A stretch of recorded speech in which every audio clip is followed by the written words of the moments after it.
Hey guys, it's Joel with OTR Consulting.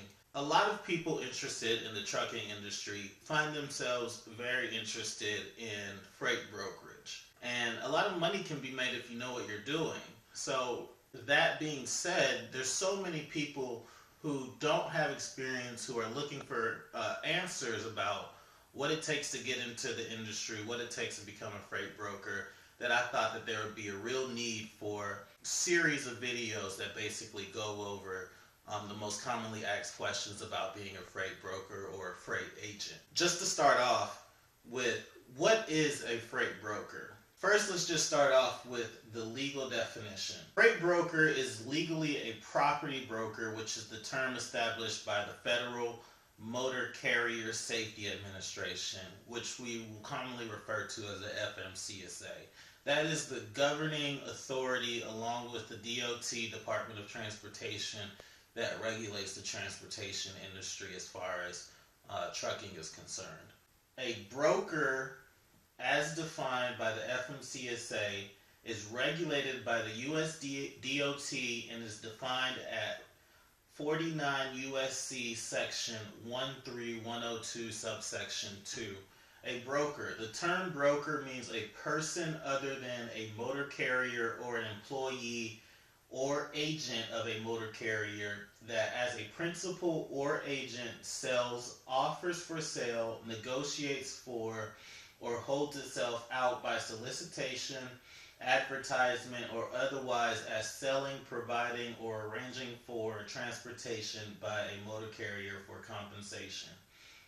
A broker is further defined in the Federal Regulation 49 CFR subsection 371(2) subsection A.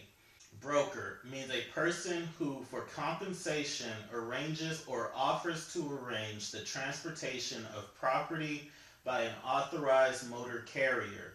Motor carriers or persons who are employees or bona fide agents of carriers are not brokers within the meaning of this section when they arrange or offer to arrange the transportations of shipments which they are authorized to transport and which they have accepted and legally bound themselves to transport. As a transportation broker, you will be connecting shippers who need to move their commodities with carriers that can transport them. Connecting the shippers and the carriers is arranging transportation.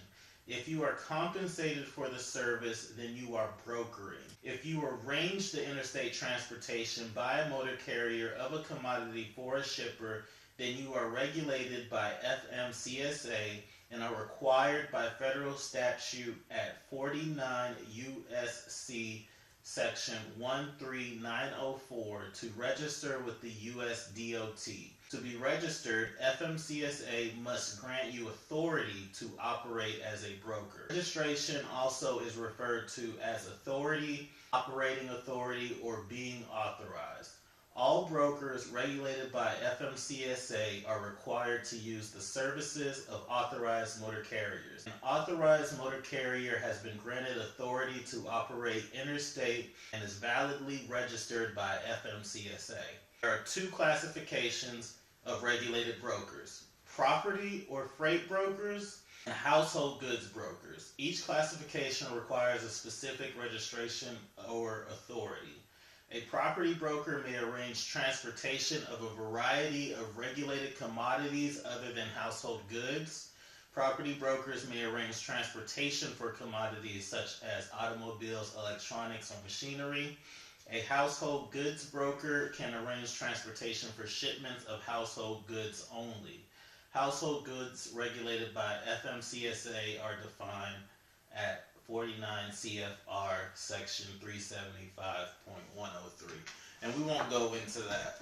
And that long-winded definition basically just breaks down into saying that a broker is a middleman between a shipper and a carrier, trucking company basically. So to put it in a way that's easy to understand, imagine a real estate broker. Real estate broker, as most of you can already see where I'm going with this, is someone who does not own a home and they are not trying to buy a home. So the broker in a buyer and seller relationship is simply someone who is connecting someone who has property to sell and someone who wants to buy property, but the broker in and of itself does not own property and is not looking to buy property as far as this transaction is concerned. Their only purpose is to facilitate the transaction, to help the seller find a buyer, help the buyer find